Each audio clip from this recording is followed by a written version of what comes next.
Y ya veo venir una provocación de un cuadrito paniaguado que ha pedido la palabra para seguramente venir a injuriar la memoria de uno de los más grandes seres humanos que ha dado la humanidad, Salvador Allende. Tiene la palabra hasta por 5 minutos el diputado Gerardo Fernández Noroña, del Grupo Parlamentario del Partido del Trabajo.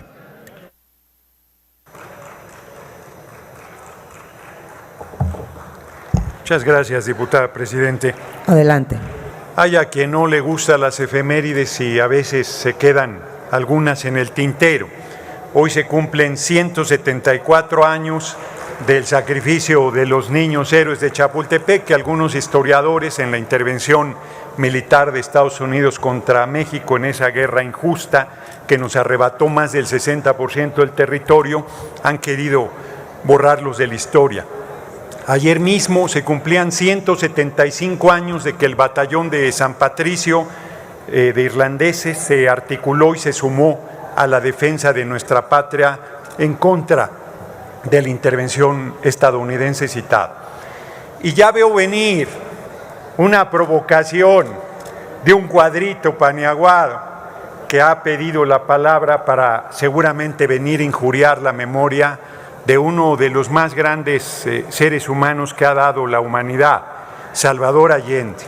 A propósito de la democracia, 4 veces fue candidato a la presidencia, por lo menos en una le hicieron fraude electoral, perseveró, llegó a la presidencia del Senado de Chile previo a que en 1970, por primera vez por la vía no violenta, por la vía electoral, un político que se asumía absolutamente socialista encabezara su patria, Chile.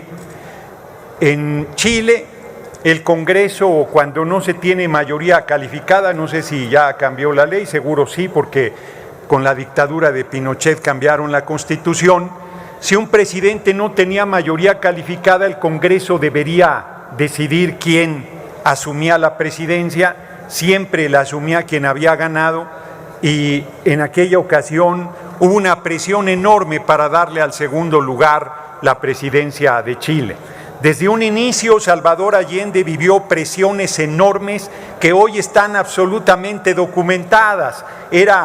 Se decía, se sostenía que el golpe de Estado había sido financiado por Estados Unidos, que se había planeado desde la Embajada de Estados Unidos en Chile. Y lo negaron permanentemente hasta que los archivos se desclasificaron y quedó acreditado que efectivamente el gobierno de Estados Unidos financió el golpe de Estado.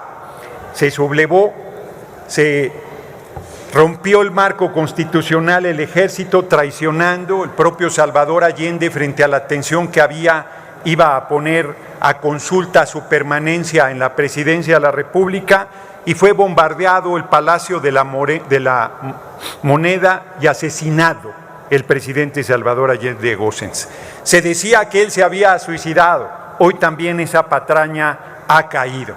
Y que quien se dice de izquierda, el PRD, venga a ser un paralelismo de esa canallada, de ese acto fascista de la derecha chilena de tirar a un presidente elegido de manera democrática por su pueblo y quiera plantear el paralelismo con el compañero presidente que ganó con el 53% de los votos, porque ellos hipócritamente van de cabuz de los paniaguados en la discusión que daremos mañana. No coman ansias sobre el tema que tanto critican de la militarización que ellos hicieron y que nosotros no estamos realizando. Militarización es el bombardeo al Palacio de la Moneda. Militarización es el golpe de Estado que rompió la tradición democrática de Chile de más de un siglo. Militarización es que llenaran el Estadio Nacional con 30,000 jóvenes, dirigentes campesinos, dirigentes obreros, dirigentes sociales, políticos de la Unidad Popular, y que fueran torturados, dentro de ellos Víctor Jara, al que le rompieron las manos para que no volviera a tocar, al que le cortaron la lengua y después fue asesinado habiendo vivido brutales torturas antes de su asesinato. Se necesita mucha desvergüenza se entiende que se utilicen las efemérides para la discusión política, pero se necesita mucha desvergüenza de los sepultureros del PRD para venir a hacer semejante paralelismo. Hay sectores en Chile que han olvidado este enorme hombre que todavía a minutos de que iba a perder la vida hace un mensaje en Radio Magallanes vibrante convocando al pueblo chileno a la esperanza y no se le quiebra la voz.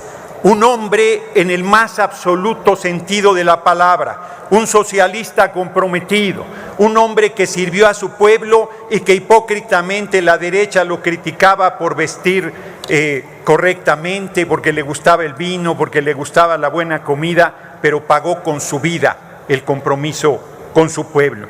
Larga vida a Salvador Allende Gossens, larga vida al pueblo hermano de Chile, larga vida a las luchas democráticas de nuestros pueblos y larga vida al compañero presidente, por más que les arda y que quieran equipararlo a Pinochet. En todo caso, podrían equipararlo a Salvador Allende, aunque no tendrá el mismo término, porque las Fuerzas Armadas seguirán leales al comandante en jefe, el compañero presidente Andrés Manuel López Obrador. Muchas gracias por su atención. Muchas gracias, diputado Fernández Noroña.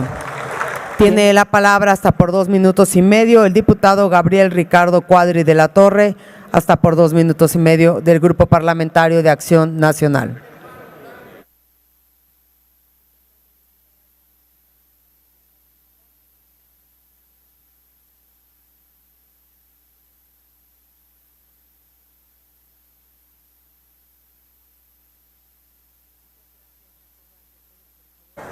Gracias. Sí, antes de empezar, Presidenta, me gustaría ofrecer mis condolencias y mi solidaridad a los miembros de la coalición gobernante por el deceso de su compañera, la diputada María Berta Espinosa. De todo corazón, con toda sinceridad, mis condolencias. Muchas gracias, diputado Cuadri. Iniciar. Adelante. Imaginémonos Chile en 1973. Hiperinflación, confiscaciones, violencia, asesinatos políticos, terrorismo, adoctrinamiento comunista en las escuelas, escasez extrema, miseria, desempleo, colas y racionamientos, caída brutal en la producción, desplome de salarios reales, protestas y huelgas masivas, rebelión civil. Mi familia lo vivió, lo sufrió en carne propia. El gobierno de Allende hundió a Chile en la peor crisis política, social y económica de su historia moderna. Llevó al país a un sangriento golpe militar y hacia la terrible dictadura de Augusto Pinochet. En el contexto de la Guerra Fría, para 1973, Chile era un estado marxista y un satélite cubano soviético. Lo peor, violaciones graves y reiteradas a la Constitución, atropellos innumerables al Congreso Nacional, al Poder Judicial y a los derechos ciudadanos. Todo, según lo documenta detalladamente el acuerdo contra la tiranía expedido por la Cámara de Diputados el 22 de agosto de 1973. Hay que recordar que el presidente Allende solo obtuvo el 36% del voto popular, por lo que tuvo que ser designado por el Congreso. Allende promovió la militarización para contar con el respaldo de las Fuerzas Armadas. Designó a varios generales y almirantes como ministros clave. El Partido Socialista de Chile se declaró como marxista-leninista, igual que Salvador Allende, que también manifestó su admiración por Stalin. El golpe militar terrible y la muerte transitoria de la democracia en Chile fueron la verdad, lamentables.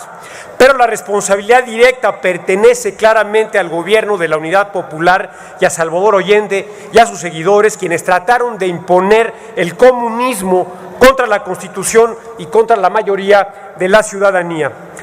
En ese trance, Salvador Allende se suicidó. Ese es su verdadero legado. La democracia no regresó a Chile hasta 1989, después de la terrible dictadura de Augusto Pinochet. Veámonos hoy en el espejo de Salvador Allende. Veamos a México hoy con el presidente López, que viola la Constitución, destruye, arruina, polariza y militariza al país y compra al ejército con negocios, proyectos y contratos. Debemos prepararnos para lo peor y atajar ya la deriva hacia la tiranía y la militarización. Muchas gracias. Muchas gracias, diputado Cuadri.